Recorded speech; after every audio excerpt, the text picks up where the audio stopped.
We are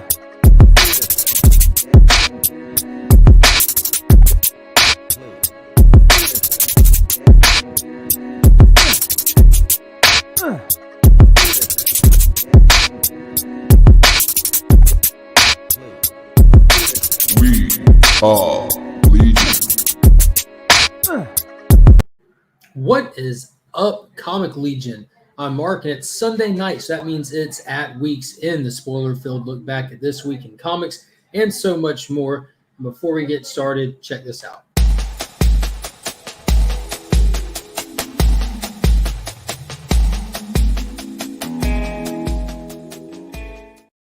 So I am joined by my good friend Chris, the comic vet, hailing from the Great White North, and as usual, looking at this week's books, talking about what we picked up, some comic news, some other stuff, and spoiling the hell out of these reads. There are some good ones, so I'm excited to get into it. How are you doing, my man? Great, man. I'm great. For those that were waiting since 9 o'clock, we apologize. But we're here now. I set the stream for late. So did you? I set it for 9:35. So just getting the house settled, trying to give little man some medicine. I'm actually going to let you do some announcements for your channel real quick. I'm going to hop over here and help give Finn some medicine. Sure. At the beach. Sure. Well, he really blew me up here. All right. Yeah. Okay. For those of you that are watching Mark's channel right now, Small Town Collectibles, hosted by Jimmy the Don Kerr.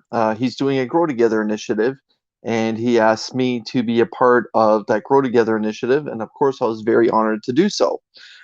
He spotlighted a handful of channels, and too many for me to remember, and I don't want to leave any out because I've tried to remember them before, and I've left a few out, and I felt horrible afterwards. Anyways, there's a particular video on my channel right now which spotlights Small Town Collectibles, where I talk about the book that I'm going to be giving away when I hit a certain amount of subscribers that Jimmy wants, but more importantly, when Jimmy hits 1,000 subscribers himself. This is actually all about trying to grow together, but most importantly, lift Jimmy's channel so he can reach that century mark? The millennial mark. Millennium mark. 1,000. Anyways, but for those that haven't seen it, this is the book I'm actually giving away when Jimmy hits 1,000. This is the very famous Detective Comics Joker Train cover.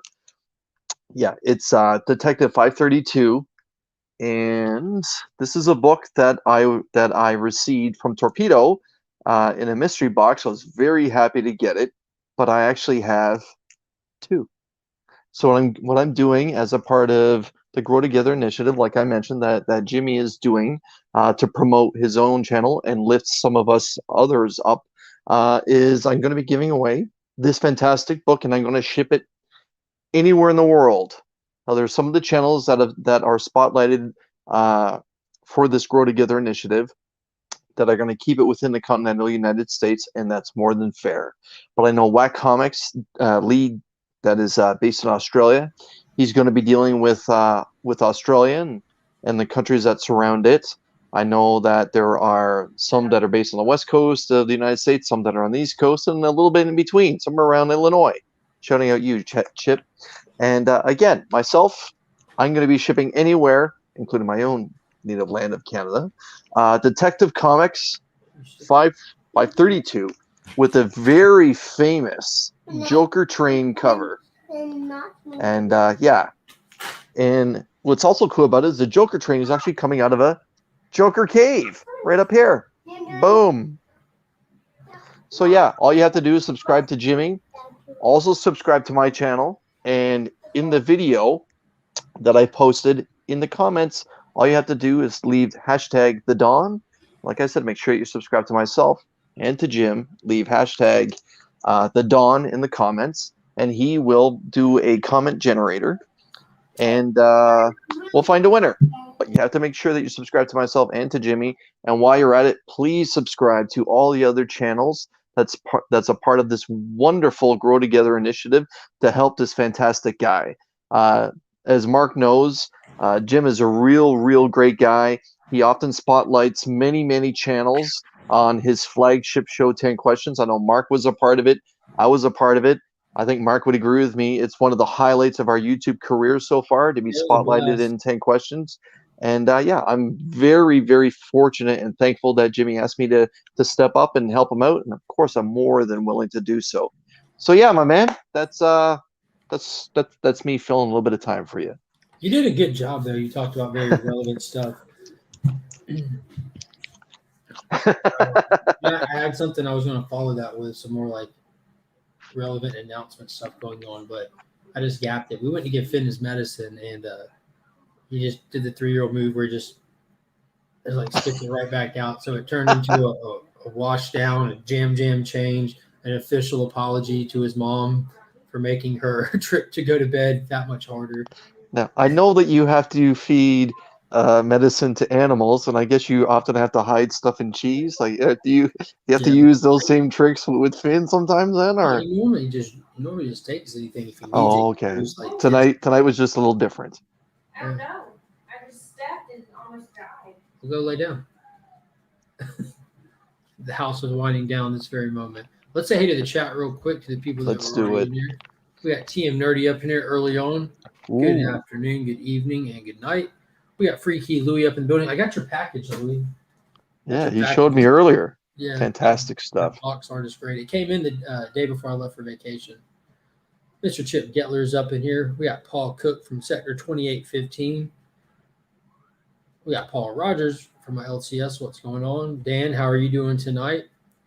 Robert, what's up, my man? We got Scott. Did you see the 7.5 questions Scott put out this past Saturday? Yeah, dude, it was good with him and Magic Lasso. Yes. It was a very good vacation. Hit a couple of book stops. Drove. There's a Books A Million right on the mainland, and I grabbed some reading material from there in their discounted trade section. Grabbed some cool stuff, and then drove down to Jacksonville and hit Coliseum of Comics. As you know, I told you about it, but found some awesome stuff there. Got a fat stack of books. I'll be putting something together for the channel. Mark looks to be in vacation recovery mode. Yeah, I'm beat, man. That drive back, it absolutely crushed me today. What's going on, Bart? Jimmy, did I hear my name? Austin LeMay, what's going on? We got E-Man up in the building. How are you doing tonight? Glad you can make it by. Mark is back. Mark got back this afternoon. Looking forward to Friday morning already, Tyler. So, yeah, all 12 hours of it.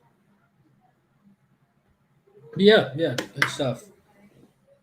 So what's new in the comic book world? While I was away, what did I miss? Any major news other than Michael B. Jordan officially announcing that his production company is going to be working up the Val Zod from Tom Taylor's Earth 2 Superman project? There's not a lot of details. I did notice that it did not say that he's starring as Val Zod. It said that his production team is in works for it, which I'm pumped for.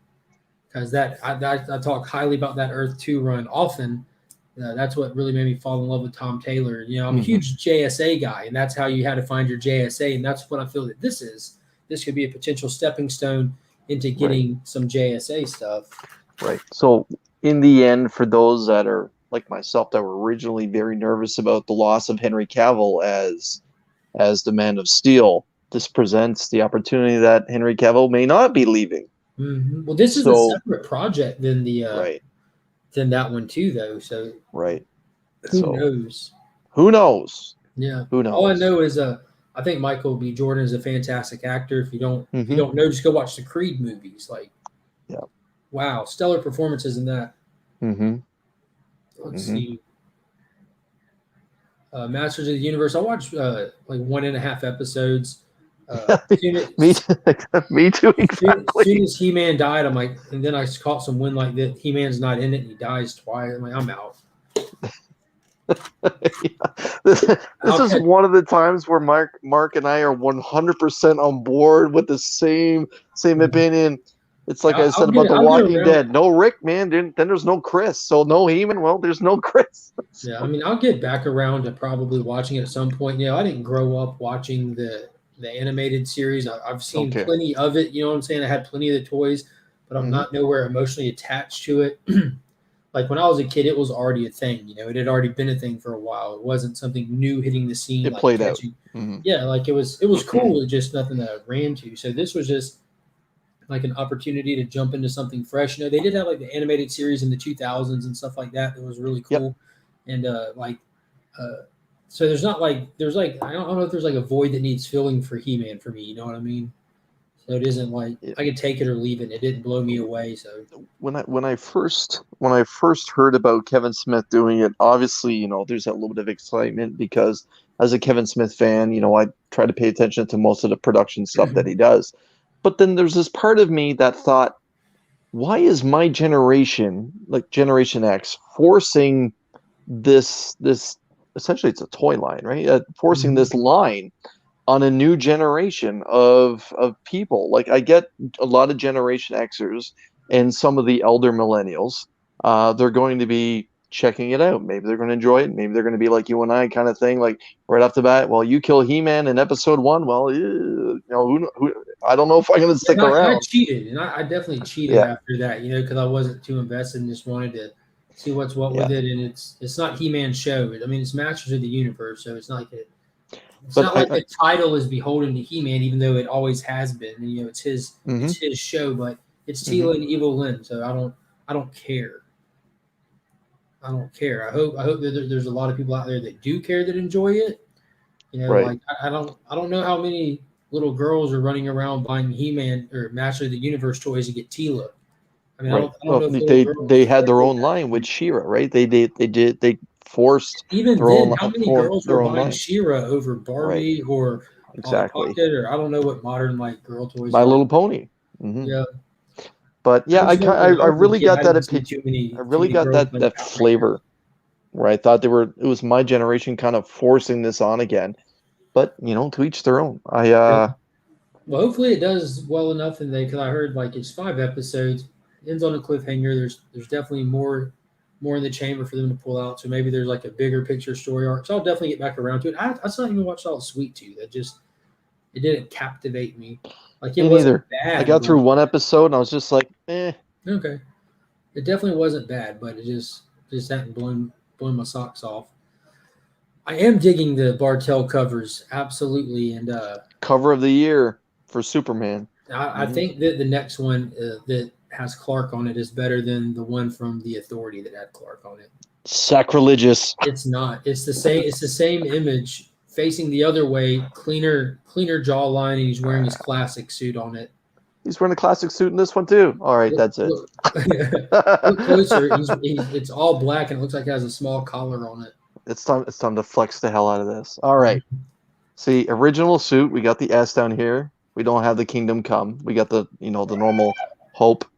And for me, I'm very particular when it comes to Superman. Other than the Jimmy Don Kerr cover that we had last month, I think this is the cover of the year so far for Superman. And a lot of people get Superman wrong, in my opinion. Jock is one of those that actually gets him right, I find. But Jen Bartel here, man, this like I know that we're talking about the one that's coming out this Wednesday versus this one that just came out a few days ago. Either way, both of them are fire. Like you want to go 1A, 1B, whatever direction you want. But yeah, terrific. I think it's just terrific. Here's the other one that comes out next week Yep. that I'm talking about. I don't know. I feel like this one's Yep. a little bit better. I think just because it's got the obvious classic suit, where the other one looks like he's wearing the black suit. I don't know. There's really not a bad one in the bunch. And now I kind of regret getting into all the Batman ones. Because now we have the Man of Steel to deal with. Now we have the Superman ones. Right. And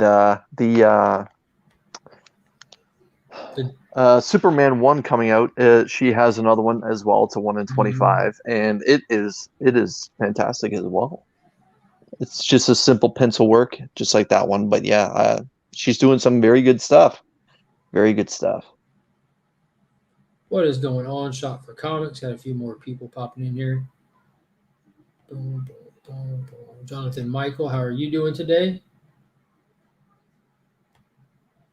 I have all the Batman sketches now. The Bartel DC is kicking it on ratios. They really are. I've gotten all the Batman ones. I've got to play catch up from being out of town, obviously. I really think they upped their game with the ratios after they did the Batman. Was it Batman 98 through 108 or something, where they had The designer Jorge variant. Jimenez. Yeah, Mhm. no, don't get me wrong. Jorge Jimenez is a master as well, and a lot of them were very good. But I really like the pencil sketch work that we've had from Federici, and now the ones that we're getting from Bartel.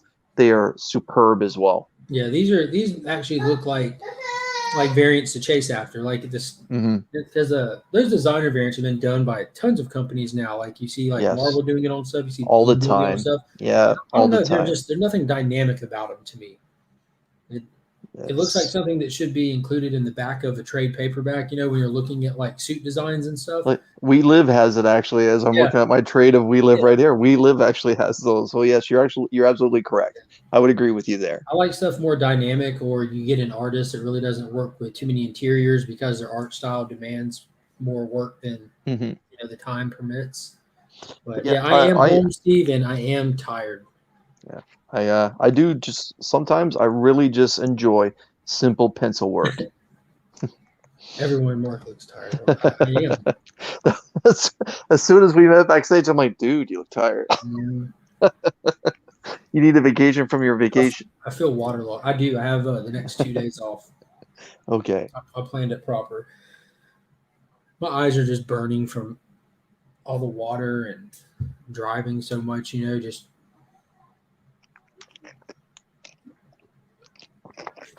it's cool. I got life So water, so I'll be fine. so you went to a rather large comic book shop in Jacksonville. How Yeah, was their new comic book day display? And what did they have? Yeah, what did they have on their wall that you didn't pick off? I didn't buy anything from their new. I just back issued it. They had a Yep. standard looking new comic book day wall, and I've got Okay. a man. If I was more prepared, had more time in the day, I could have probably uploaded a little walkthrough or something of the shop. But Yep. I did get. They did allow me to do a walkthrough and videotape, but I did ask beforehand. Of course. Of All that course. good stuff. Just be respectful. What is going on? How are you doing? PTT. We got the whole crew up in here. But yeah, it was a standard display of new comic books. Like, I mean, I say that, but I have two really great local comic shops here in town that have everything that you would want, you know, on Yeah. the day it comes out. So this shop had it all on the wall, and then every flat surface above every shelf, wall display, everything had statues everywhere. It was really cool. But I just went straight and looked at their wall books, which were really there's the whole wall was covered with wall books, but they weren't what you'd expect to be on a wall. And I come to find out that the shop is almost franchised, and there's like 9 locations, and they just opened another one. So they Okay. pulled stock from the 2 closest stores to their new one to kind of Mhm. fill that store with. So Yeah. they took all the bangers, you know, for the grand opening appeal, which I understand. I would do the same thing, which worked out fine because instead of buying maybe one, maybe 2 wall books, you know, at like I was, you know, you go out of town, you want to find that banger on the wall that you don't see every day at your hometown, but Yeah. instead, I mean, that's solid run fillers from just 2 series that I aggressive after. So I'm more happy with that at the end of the day. Hmm. And then, like I said, the whole time I was gone, like mail was coming in. There's keys in there. So I'm set for a Very while. good. Very good. But it was a blast, and even more than that, like hitting Books a Million and grabbing the like just the reading stuff. Like I found this thing called the Whistling Skull. It's a JSA story, and it's almost done like the BPRD. It's like very violent, very gritty, and it was just this off the wall, weird one-off 5, 6 issue story. It was really cool. I read Gotcha. Fables Volume 1, God Country. What else did I read? I read something else, but all the new comic book day books, it all just bled together at this point. Yeah. God Country was extremely, extremely not impressive. It wasn't bad, but I've heard nothing but fanfare about it, and it was completely par. Like I've never read such par in my life. It was so par. It wasn't bad at all, but I don't know. I was expecting something to blow me away and leave me in tears because people are like this will get you. This will get you if you're a father. I'm like, no, it didn't do it. Not quite like We Live That one got me in the gut.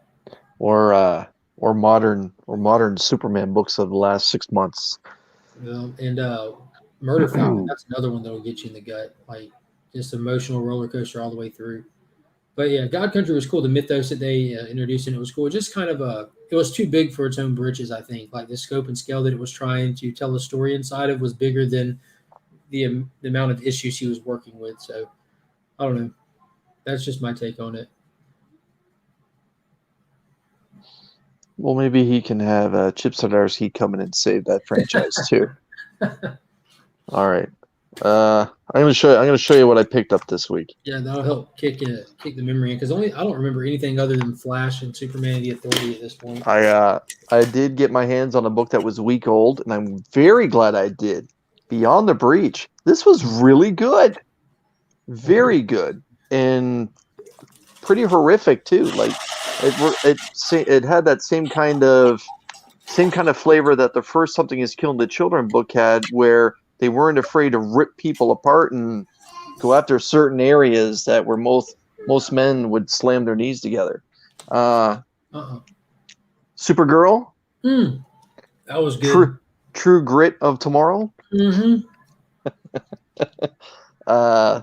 Another fun book again, Skybound X issue 3. Oh my God, Wicked. See, it's all coming back to me now. Okay. I feel like Celine Dion.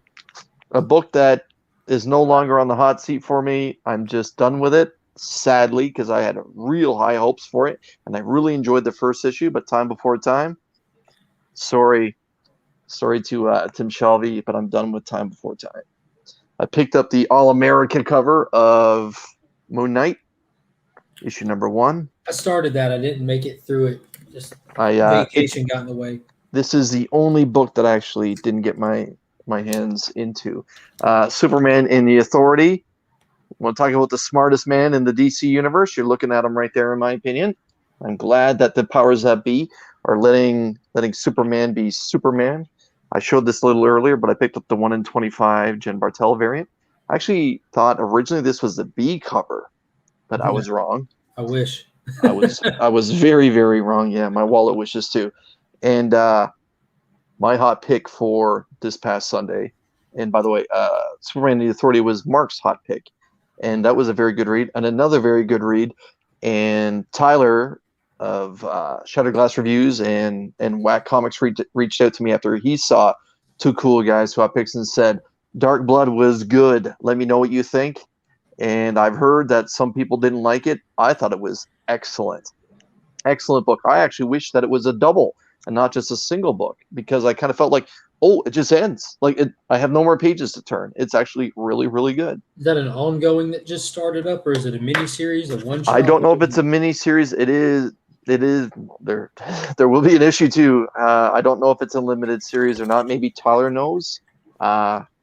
He's here. Speak up, Tyler. Yeah, I do know that the writer, she is a writer for AMC's The Walking Dead and AMC's Into the Badlands.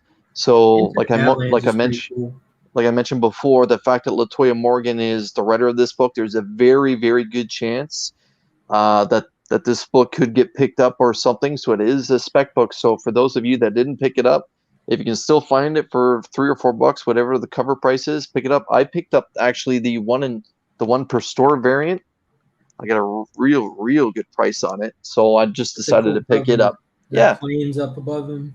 Yep, and the main character is a World War II American fighter pilot veteran, and that plays into the story. And yeah, I thought it was really, really good.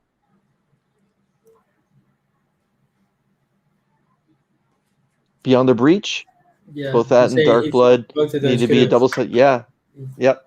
Again, Beyond the Breach, I just kind of felt like I just ran out of pages. Like I mentioned, I know that Mark, you always say I'm always talking about Something Is Killing the Children, but it just reminded me of that flavor where they weren't afraid to show horror, the way that it plays into the story perfectly. And Beyond the Breach does that. And Aftershock really hit a home run with issue number 1. And Boom Studios hit a home run with Dark Blood issue number 1 as well. Nice. In my opinion, like I said, I've heard that some people didn't enjoy Dark Blood, but again, 1955 Georgia, there are going to be race problems, so it is what it is. Alabama. Expect incest in issue 2. Yeah. As a Canadian, I'm going to leave that one alone. Not But yeah. So, do you have your books, No, man. or you want to talk? I don't know. I feel like I bought books before I went out of town on Tuesday. I don't know, man. I got a notebook that fell on the ground earlier. Let me pick it up. I'm organized tonight. Things that I have read. Yeah, bud. Flash, Flash. Nightwing, Justice League, Legends of the Dark Knight. I guess that came out. I'm way ahead on that, but it's digital first. Okay. Supergirl, Superman and the Authority, Blue and Gold, which was actually really good. Shazam, 1 of 4. And yeah, that's what I read. That does tie into the Academy too, correct? Shazam. Yeah. It's Okay. kind of getting it from his perspective why he's there, like with his powers waning. The wizard is missing. The Rock of Eternity itself is missing. He's not able to share his powers with the family. Freddy's physical condition is deteriorating. He's hospital ridden. Billy won't answer anyone's phone calls because he's so ashamed of himself of not being able to keep up with what he feels are his responsibilities and duties to his family by holding this mantle of the champion to be able to make their lives better just by sharing it with him pretty much. And he decides that he overhears that the problem all lies in hell, like the Rock of Eternity, the wizard. He needs to go to hell to solve this problem. So overhears the Titans talking about how they're going to go try to work it out for him and stuff. So he decides to beat them down there, and he heads on down there.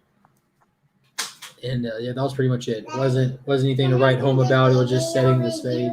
What? It's not a video. I'm talking to Chris. But yeah, it was a good start. Reading the stuff from Future State, kind of having an idea of what general direction it's going to go in. There's really nothing surprising about it. So if you didn't keep up with Future State, it's all brand new. But if you did keep up with Future State, that's the downside to that whole Future State thing. Is there's so much like treading through known waters to get to the new stuff. So that's how I felt after reading it. Mm-hmm. Mm-hmm. Oh yeah, here we go. Justice League. That was fantastic. Okay. Go. Yep, go. Don't sit here and just hum. You want to keep singing? Well, it's too late to keep singing, buddy. You gotta go lay down. It's late, my man. Justice League was cool. The fight against Sinmar kept going, and the Wonder Twins were actually there, and they were called upon to help. So they activated the Wonder Twin powers, and one of them turned into Gorilla Grodd, and the other one turned into a bucket of ocean water. And Grodd grabs the bucket, rears back, and you next panel over, Aquaman's leaned down with his eyes closed, and it splashes it in Aquaman's face. He's like, "Let's do this." It was so out of nowhere, so spot on perfect, and I actually laughed out loud, dude. Like, it cracked me up. It was hilarious. Great 70s campiness, eh? Yes, yes. Bendis nailed that scene. It was great. It was really cool. Bart said, "Hey." Hey, Ball. He's down here. He's in the chat. He's not on the screen, but he said, "Hey." He said, "Hey, Finn." Hey, Ball. But yeah, the whole bucket of ocean thing was hilarious. Alrighty, in just a minute. Let's see. What's one that we both read? Supergirl. Yeah, let me pull this open. So we can start with crypto. I don't want to, man. Come on, man. The issue itself was pretty much in a nutshell just an awesome issue to kind of let you get to meet and know the girl who's tagging along with Kara more in depth. You know, it's kind of just a day in the life of her as they're traveling through space to try to catch up with the man who killed her father. Yeah, it's almost like a bus. Yeah. Or a train, space bus. or a train. Yeah. Mm-hmm. Crammed full of different beings. But they did a good job kind of representing her steadfastness, her like stubbornness, and her ability to throw somebody else under the bus at a moment's notice. Because she had no problem like threatening people with Kara's abilities. Like, you know who that is, don't you? And then it was kind of cool how they they touched on the fact that Don't mess with me, my friends over here. Yeah, exactly. And it was pretty cool how they pointed out that all these people that have grudges against Kal-El don't mind picking a fight with her. They wouldn't dare say that Clark's face, but they think that but they think that she's not as tough and she just Right, wrecks because right, exactly, because she's a girl. They think that somehow she's not going to be able to manhandle them the way that Kal-El would, and she goes over and over again, proving them that she's wrong. But yeah, and then it gets a little trippy. I thought halfway through with the whole pill scene, where she kind of like the red kryptonite. right, and she kind of powers up and like I don't want to say Phoenix because Phoenix is a Marvel property, but she kind of juices up and yeah, like it's a good story. It's nothing like what I thought it was going to be, Mark. Nothing. No. This is I almost hesitate to say like a space western because Yeah, when I say that everyone thinks Star Wars right away, but this is it kind of like an Americans like the old America West. Like it's kind of very much has that feel to it. Now it is a And Tom King book, but what gets me is how different the format is than everything else that he's kind of known for and recognized for, like the dual timelines and the dual plots and stuff like that. right now, I know that you wanted to spotlight the author, pardon me, but the artist, Evely. I'm trying to find the first name. The tones Bilke or Bilke. Right, let me see. Bilesk or something that I'm not good at pronouncing. That's all I know. Forgive me, everyone. I'm literally just trying to find the artist's name because the artist seems to have free will when it comes to tones. And in space, everything had that blue tone, and it may seem like this is just a very simplistic idea. However, when the I'm going to say bus, but when the ship lands on like this desert type of planet, everything then shifts from the blue tone to the yellow tone and is just properly carried all the way through, including what we see happen to Crypto. Yeah, that was what I was going to say about the formatting of this, because it kind of felt like it did a jump into a questionable territory after where the last issue ended with her getting wounded and the dude taking off on her on Kara's ship, and it kind of just cuts out. And this one, they're traveling on the bus moving forward, but at the end of the issue, they take the time to jump back to where we left off. I thought that was pretty cool. Yeah, right. It's good.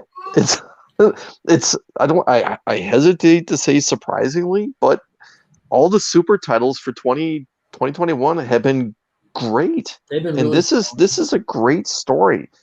Now, it did break my heart how they chose to drag out the death of Crypto in this. How they, Kara's injured and everything. Crypto's injured, but she's able to heal because of her biology being different than his, and like the poison taking a slow effect on him. So that was really rough, man. It was tough to see him go. It really was. So you have like this whole little splash of John Wick in here too. So I thought that. Yeah, it may take a John Wick turn here in the very near future. Yeah. So now I'm wondering who's going to get the revenge. Is it going to be this little girl, or is it going to be Kara? Because they both have a reason to go after this guy now. What's going on, LCS? But yeah, well, we got six more issues for that to happen. There it is. Right. Bilquis Evely. Appreciate but yeah, Big fantastic. What is happening, buddy? Fantastic work on the interiors. I like the color palette too, how it's soft. But that's what I'm saying. Plenty of colors in it, but they're just really soft, almost like pastels. It almost seems like the only normal natural color tone to any scene is when they're in the bar. Otherwise, it seems everything has that different flavor to it. When they're looking outside the spaceship, everything has the purple and blue tone to it all the way through. And to me, it's a sign. It's a sign of wanting to represent the story properly. When they finally get off the ship on the desert type of planet where she has to do with crypto, and I use Death of Crypto loosely as a Super Friends fan of the 70s and 80s. Yeah, it's this was Mark's hot pick over a month ago, issue number 1, and he was correct. This is a great story. Not every book has to be that spec book that turns into 20 or 30, $40 in a raw form. Sometimes you I just don't get know if people have. sometimes you just get a great writing on a book and a character that you would never think would materialize. I don't Like know I if just people are mentioned. kind of catching onto that trend with those top pick videos, but I kind of aim for story. Hmm. Yeah, he leaves the spec stuff to me.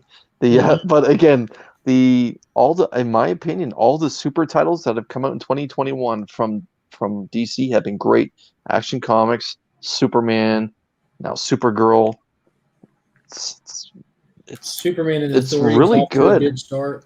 It's really, really good. Like Superman was not good a year ago, and now it's Yeah, and I'm somebody that enjoyed Bendis's run, but I easily can see why a lot of people didn't enjoy right. Bendis's run. But getting the fresh take on it with Philip Kennedy Johnson, like, geez, that we were really being shortchanged as a whole. Yeah. So let's go from one Kryptonian to the main one. All right, Nash, you And have a good night, man. Get some rest. and like I mentioned to Mark before we went live, the powers that be at DC right now are flexing the hell out of what used to be their franchise character. And I don't mean just because he's, the strongest person in their universe, but they're showing his intelligence and his compassion properly. Since we had that awful scene where he thought, I could kill you like Oh God, bringing up John Ridley's crap. at any moment. Yeah, but that wasn't long ago though, Mark, No, it and really wasn't.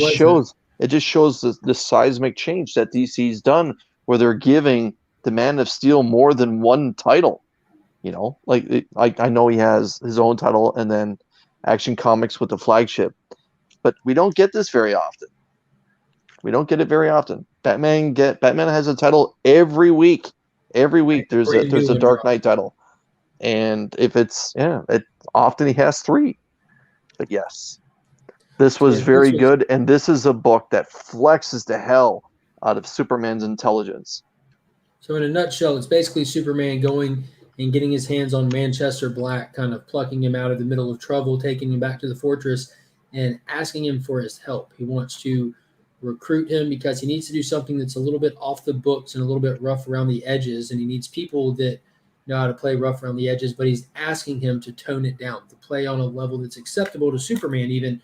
And the whole time, Manchester Black is just not going with it. The whole time he's insulting him, taking shots at him, just playing hardball. And not once does Superman ever react to anything he says. He just steady cruise control, keeps going on with his conversation, moving the narrative forward, explaining why it's important, why no matter what you're saying, you will agree to do this, then you'll do it. You'll agree voluntarily, not because you have to, because you're going to want to by the time comes.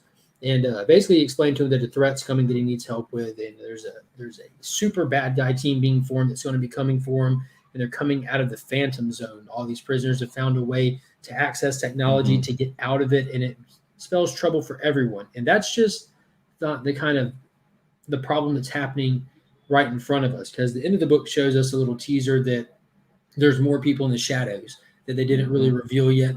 I'm kind of mad at the solicitation for this book revealing who that person is, because I did read the solicitation going in, and I don't always do that. I try not to, but because it was my pick, I wanted to have a little bit of something to be able to explain. And because this book did not reveal who it was, so I'm not going to reveal who it is tonight because the book did it. But basically, Manchester Black comes back at the very last minute and helps Superman make that fight and get the people who busted out of the Phantom Zone off of him and everything. So now I'm really looking forward to seeing what they're going to do moving forward. Because now at this point, all we have left to do is form the actual team. You have a reluctant Manchester Black who's going to be like a extra R-rated version of John Constantine, basically just pissing and moaning the entire way through this. It's going to be really hilarious. I think it's going to be good. The first 3 pages, the story arc with with Kal-El having a conversation with John F. Kennedy.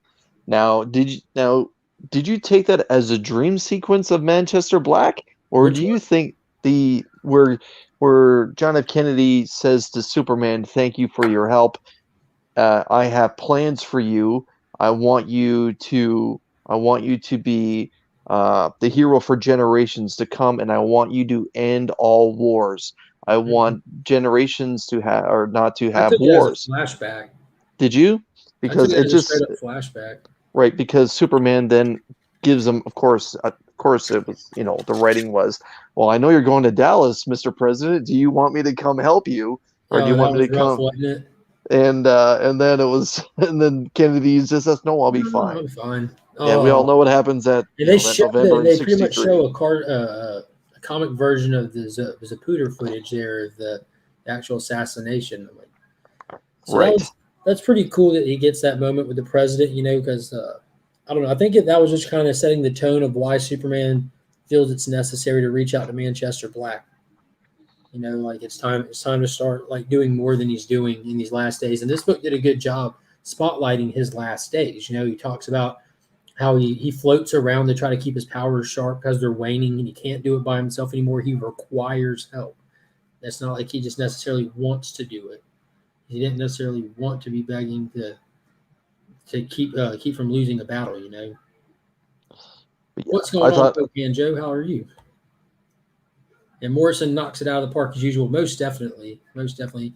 I am only halfway through his Green Lantern season 1 though, and so far I'm not impressed. It's really confusing. I don't know if anyone else has read that, but I love me some Hal Jordan, and I was excited to read that one from Grant Morrison and Liam Sharp.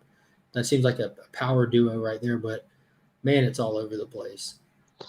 but yeah, the like I mentioned earlier, and Mark touched on it in better detail, that their DC is really flexing how intelligent Superman really is, because Superman somehow has developed this reputation of just being that big blue Boy Scout, that not very smart, not very sharp, and he's just, like, I'll fly at them and I'll punch them out, and that's what everyone seems to have this reputation of thinking Superman is, and they're wrong, They need right? to read Like All Star Superman by Grant Morrison. That's the that's a the perfect representation of him.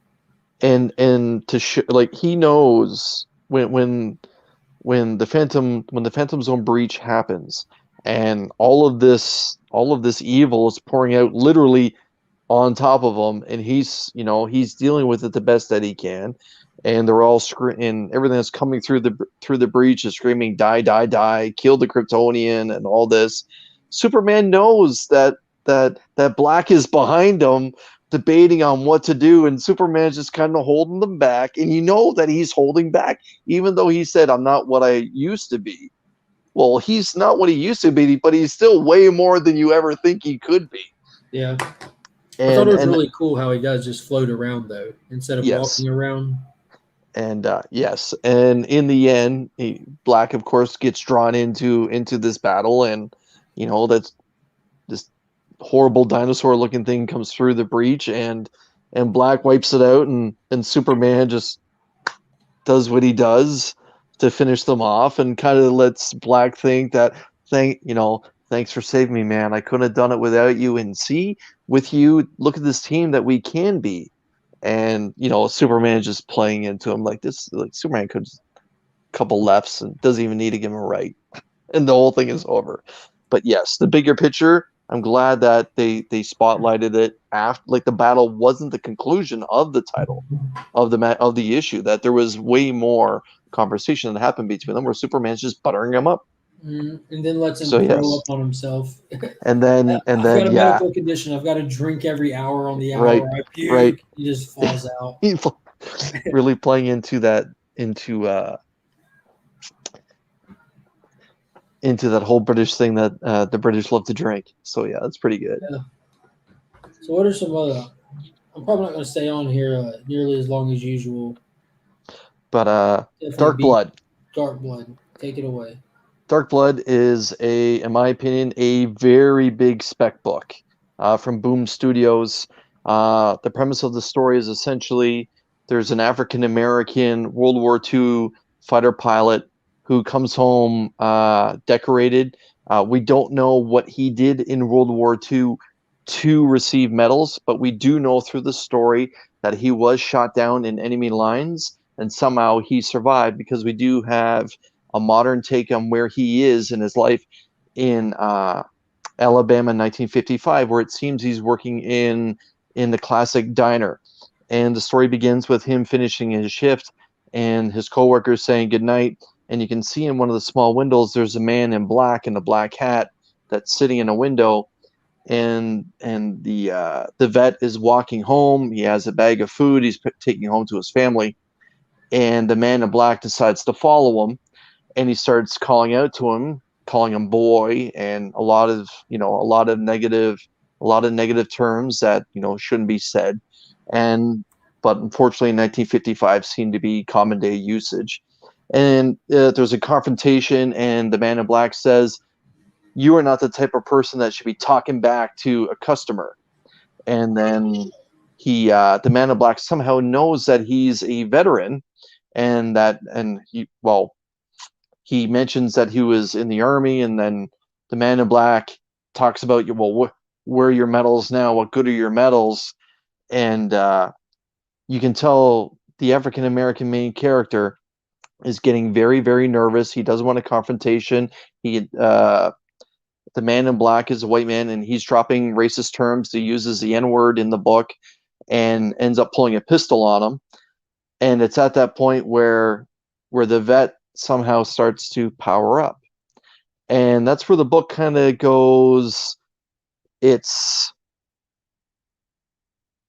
a World War II veteran meets the Matrix, because the man in black decides to pull the trigger on the black man when he says, "You don't want to do this. You don't want me to get upset." And then let's quit texting. And he pulls the trigger on him, and the vet stops the bullets, a la Neo in the Matrix, and the bullets fall to the ground.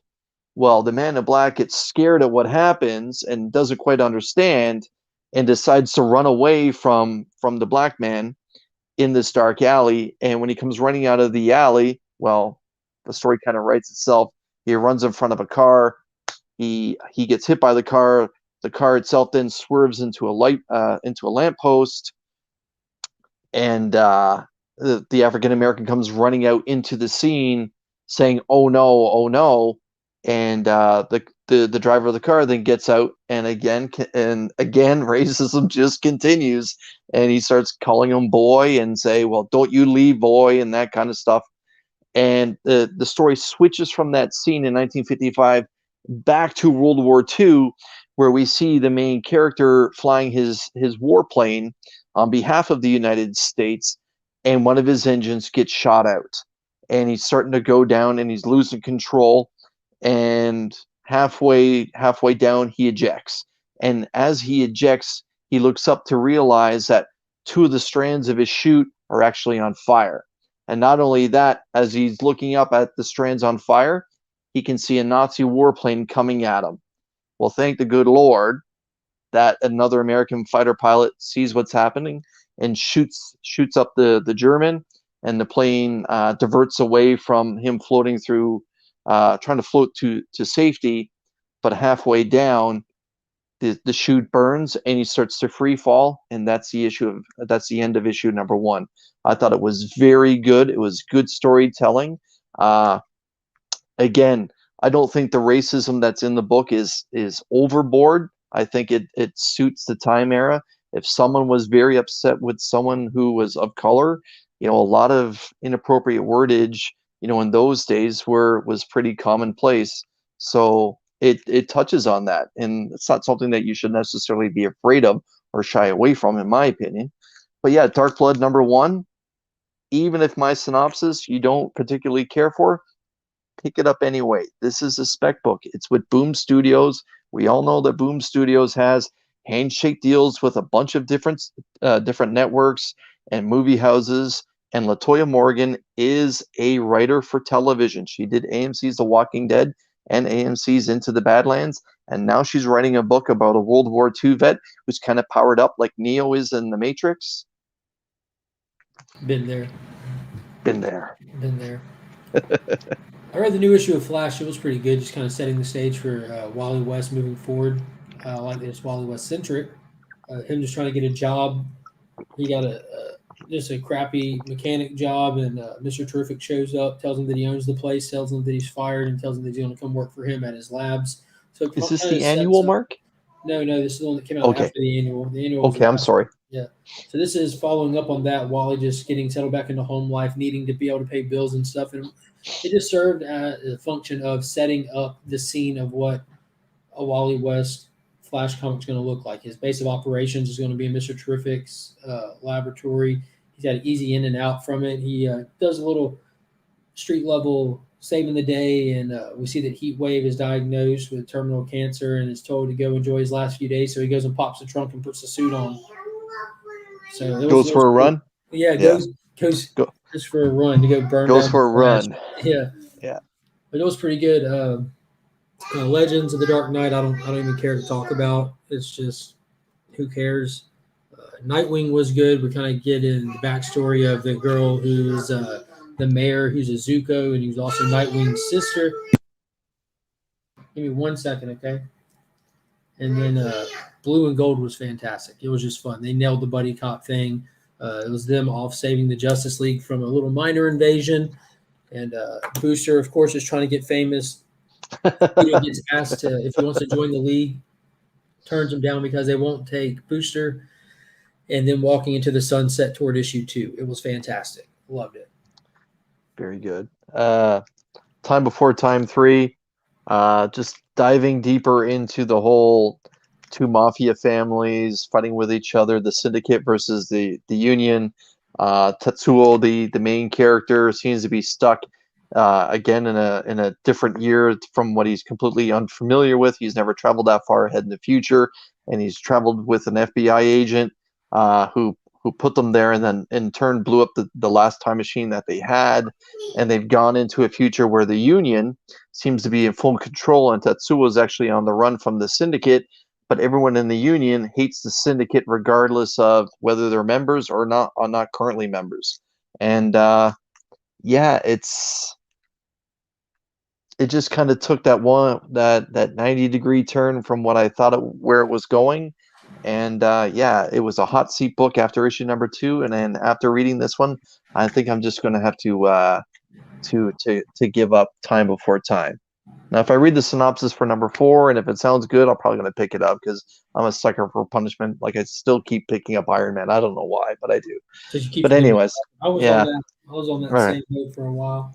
All right, let's. I feel like I read something else that wasn't on my pickup list. Oh yeah, Skybound X. I read the Rick Grimes story. Yes, that book is insane. Oh my god, I love it. It has everything in this, and it's only like 8 pages, and it has everything. Yes, that is a Go Gadget, Rick Grimes. Yeah. Oh man, how crazy was that? So we find out how human beings can be healed if they're not killed that badly. Yeah, right? There is a threshold. There is a threshold, and sadly, the governor finds out what that threshold really is. Yeah, they dissolve his face. When Laurie point blank with like a gun a la Cable from Liefeld's late 80s, 90s era, point blanks him in the face, and the only thing that's left is a patch and a couple teeth, and there's nothing left. And she open fires on him, and then she picks up the half the decapitated head of Michonne and thinks, we might be able to, we may not be able to fix her.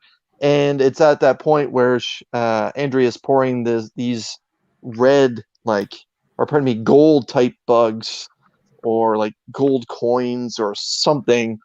They call them nanities to help heal Rick. And in the span of just minutes, Rick, who was ripped apart, is essentially healed. And she looks at him and says, "Do you feel good?" He says, "I feel good." And that's great writing right there. I feel good. And then they go back to their stronghold. They see that there's a lot of people part of the rebellion against the alien invaders. And it was kind of weird because they start doing kind of like just like a little panel by panel to let you know that time is passing by. We get Carl. We even get Abraham with a bionic eye. What's Negan? What's a Negan? So there was a But little nod to the actual TV show in here. It there's was pretty cool. And there's then actually there's a quiet nod to the Sinister Six in this as well. is there? Because what's the weird the one guy's name that no one seems to like? Eugene. Eugene, Eugene the Doc Ock has arms. has a Doc Ock arms, and when Negan shows up, he shows up on a Goblin glider. Yeah. I Yeah, didn't so think about that. there's some Sinister Six stuff A little there, bit of and borrowing happening. and there's even like moments where Rick's wife was dead like 4 pages ago, and now Rick and Andrew are getting it on, and That's what I was saying. and It kind of got weird with the time hopping because you can't really pinpoint how long they've been down here just kind of recouping. But right, it's obviously been more than a couple of hours because she's just riding him like a Shetland pony in one random oh, panel. giving her. It was just random, but it was cool when Negan showed up on a glider and Lucille in both hands. He's got like a bat split down the middle and separated, and he just comes in murdering everybody. And he puts them together. He pulls a He-Man. He says he has the power, and then Yes. him and Rick touch tips, and that's how it ends. Waiting for the next issue. And that's literally what he says. I have the power. Yeah. Well, now we know why He-Man does it. Negan took it. This is But yeah. Skybound X from Image Comics. But he does give a shout out to your channel here, by the way. He says, I have the power. Hear my command to me, my legions. It was yeah, cool. I didn't read Murder Falcon, the story myself. I know did. that you probably did, and Science Bob and Assassination Nation. I didn't read those. I just read the Murder Falcon one. So the only books out of the whole thing, the entire miniseries that I'm even going to check out. I'm just down to Rick 2K now. It was the Ultra Mega Murder Falcon and Rick 2K. But I don't feel like it added anything to the bigger mythos. It's kind of just it wasn't bad. It was just completely unnecessary. It was fun when I was getting ready to open it. I was even hesitant to even read it, to be honest with you, because Murder Falcon, it's flawless. It's a flawless book, 100%. So it was fun just to go back to like remember this, and but it didn't add anything to the book. I would never tell anybody to go read Murder Falcon and go grab this. I wouldn't tell them to avoid it either, though. You know what I mean? I just wouldn't. It never exists for all I care. I still waiting on my copy, dude. Okay. Well, you know what? This is good enough where we can wait. Yeah, I definitely am looking forward to reading it. I probably should just read it digital or something, but I was waiting on. I've got the set coming from the Sealess Villains. Yes. So I got. I'm just gonna. The trade dress one is my reader copy. I mean, that's kind of dumb to use a $20 comic. I don't plan on selling it. You know, I might A-OK it to somebody or something. You know, but you can't. What was it say? You don't bite a gift horse in the face or something. You don't look a gift horse in the mouth? Maybe. Or bite it in the face, something like that, right? So if I use a book as a reader copy and give it to somebody, they can't be like, "Oh, was this read?" That'd be dumb. Well, that's generally what we do with comic books. Yeah, it's we a read cool them. Cover too, that Rudy Owl cover. Yes, it is. But yeah, yes, it is. Man, I'm pretty much beat. I ain't got it in me to go much longer tonight, man. I'm going to Yep. cut it off. I'm through my short stack. Finn kind of took a 3-hour nap once we got home, so he's probably ready to ride all night. So I'm going to just go pile up on the couch next to him. If I pile up next to him, he doesn't go wandering. You know, he just sits there and pats my head until he goes to sleep. I can use head pats right now. Wait, we're supposed to read these books. yeah. So yeah, I might just hit a digital copy of it tomorrow if time permits. I don't know why I didn't think about that. I didn't even get through the last book I picked up. I picked up another trade called The Destroyer. It's an old Golden Age character. I'll get into that more in the video that I'll do about what I picked up on vacation. A lot to unpack with that character. So I sent you a link of John Cena, Margot Robbie, and James Gunn on Jimmy Kimmel this past week, where Cena showed up in full costume. Did you happen to watch it? I did not. No, it was pretty good. They talk a little bit about the making of the Suicide Squad, and James Gunn basically talks about how he wrote Sylvester Stallone's character, was it King Shark, for him, with him in mind, and then was afraid to even ask him if you'd be interested in the part. So it was a good little story. Of course, Stallone said yes, and so they showed a couple scenes of it, and then James Gunn spoke about, well, you know, if you believe that Rocket Raccoon is a very good character and that we can bring a 3-foot raccoon to life and him become a household name, just wait till you see King Shark. So apparently King Shark is going to be stealing the show, and from the trailer, I thought he looked great. So yeah, it was pretty good. Margot Robbie told a story that, well, when she was 19, 20, and 21, her first boyfriend or whatever, when she would spend the night with her boyfriend at his place, there was a stand-up cutout of John Cena over the bed. So she got used to making love to her boyfriend for years with John Cena, spying on them. So that was a pretty good moment. Cena's reaction, like Cena does have good comedic timing. Let's be honest. Yeah, he does. And so when she was telling that story, he was just doing the That's coming fast too. That movie Yeah. is just around the corner, like a week or two, something like that. Yeah, and so I'm looking forward to it. This is the first DC movie that's being released in the theater that I'm very, very much looking forward to since Shazam. I'm not going to theaters to see it. I would love to go see it in the theater. Just logistically, I couldn't pull it off right now. Mhm. Having just a vacation, I'm about to be at work a lot the next few weeks, and honestly, I think that anything that HBO Max is dropping that program, same day, I think I'm just going to continue Yeah. to take advantage of that. There's nothing wrong with that too, because most people's homes nowadays are home theaters, for their families. So there's nothing wrong with that. I mean, I've got a fairly good setup. The big 4K TV, the whole thing's Samsung, and they got the big sound bar and the subwoofer and all that good stuff. But I just like right now with how it is with two little kids, you can't beat not having to leave the house. Like you cannot beat that. That is comfort you can't even pay for. What's going on, Wheelchair Superhero 87? Glad you can make it. We're just getting ready to head out for the evening. I just got back from vacation and I'm whooped. I feel horrible right now. Yes, it's been a weekend for me of very little sleep too. So yeah, we're not gonna pull the normal 2.5-hour show where we talk about everything. So those of you who have joined us, we are very thankful. Mark's doing a big push towards 1,000 subscribers. I'm doing a push for 500. And somehow, I asked you this earlier, did YouTube do a cleansing? Like I mentioned earlier about Small Town Collectibles being a part of his Grow Together initiative, and I released a video, and I've been very fortunate enough to get like well over 100 views on this video, and my subs haven't moved. So I don't know what's going on. If people are already subbed up to my channel or not, but I kind of thought maybe YouTube knocked off a lot of the robots that may have, subbed up, that tell me that they love me every time I release a video. I don't know. Like I've been like kind of stagnant for like going on about 3 weeks now. Like there's like this threshold that every time I hit it, I drop to, and I go back to it and drop to, and it happens within an hour. Like I'll get a notification that I have a subscriber, and I look at my phone. And then the next time I look at my phone, I'm down 2. I'm like, wait a minute, what? So I went and looked at my analytics, which I don't hardly ever do, and it's actually there. You see where it goes up to and just tanks. So I don't know what it is. It's weird right now. But YouTube's always doing weird stuff, though. If it's not one thing, it's another.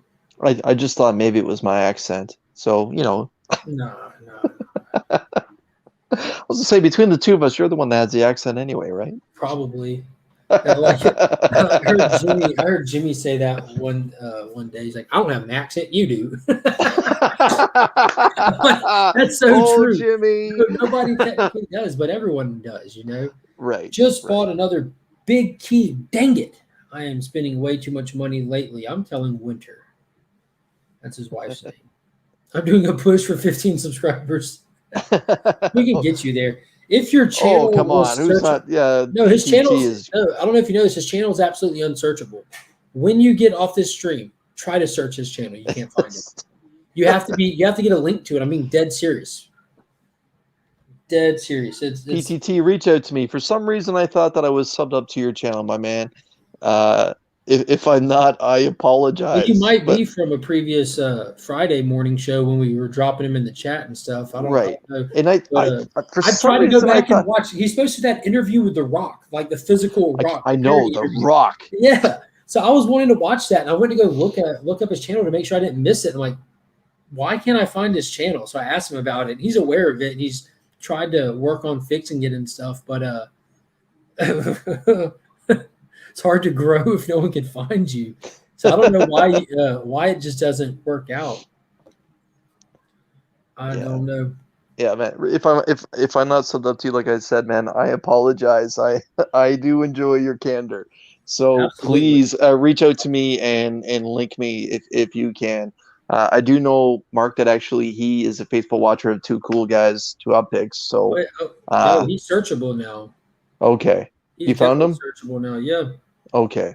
I think it's because how many subs I think is it's he already sitting because on? I've been linked to him. He's got 45. I've been linked to him, so I have him set for like all notifications and stuff. Okay. I'm gonna send you his channel just to make sure you have it. Yep. I'm gonna put it in the chat right now. That's what I'm gonna do. I'm still gonna send it to you in private message, Chris. Yep. Okay. That doesn't really help you much while we're on here. Sending it in the chat that you're on. So if you're in the chat right now and you're not subbed up to the Promiscuous Time Travel, hit that link in the chat right now. Give him a sub. Let's get him 15 subs. Yep. He's trying to hit the big number of 60 subs. He's sitting at 45 right now. So if y'all can do that, that's greatly appreciated. Yeah, PTT is a big fan of independent comic books and talks about them. And he seems to have a fantastic opinion on Aftershock and Boom stuff. He's writing his own writing his own book as well. And I think he's a fascinating young man in California, and they know how to party. Just ask Dr. Dre. All right, I'm putting it in some of these private groups I'm in too, Kyle. Watch your sub count. Let's see if we can get it to go somewhere. Mm-hmm.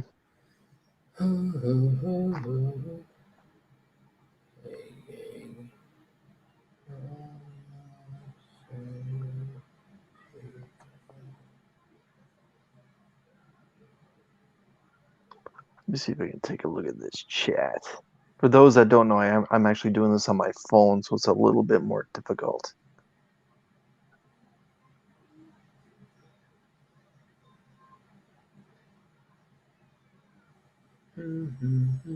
Okay, so PTT is saying that that somehow he's managed to secure The Rock for tomorrow. Ooh, so he's going to be interviewing The Rock tomorrow.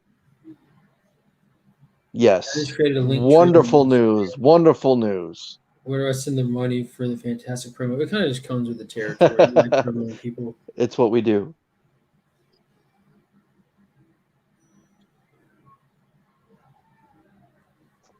Sorry for the dead air. I'm trying to type. I was going to say, speaking of subbing channels, again, if you want an opportunity for the very famous Joker train cover from Detective Comics 532, you can search out my channel. I put a video up there last Wednesday talking about the Small Town Collectibles 1K subscriber push. All you have to do is throw hashtag the Dawn into the comments, and this very famous, very cool cover can be yours. All right, let's see where he's at now. 46. Well, there's one. As I look down and see a cover of The Last Ronin, did you see the cover for the next issue of The Last Ronin? The A cover for number 4? Yes. Only one that I've seen so far is the Jane cover. Okay. Yeah, the A cover it's very simplistic. It seems like it's set in the woods and some snow and 2 types of weapons lying in the snow. Oh, so both the staff and the chucks? So I'll leave it at that. I mean, those are the only 2 left. Yeah.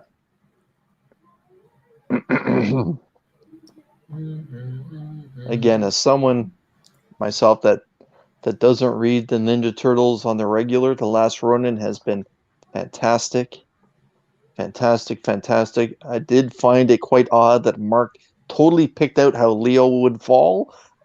And to a T, Mark was correct that he would go facing whatever it was, and Said he'd be the last one in the building that explodes because he's a leader, so he can't leave until everyone else is out. and he took it like a champ, and he never looked back, and he never turned his back, and my favorite turtle went out like a man.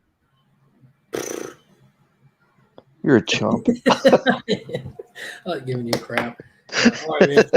You're up to 47, Kyle, and that I just dropped that link into a bunch of chats, so hopefully it'll bump you up a little bit by the time you go to bed tomorrow, by my time, by the real time.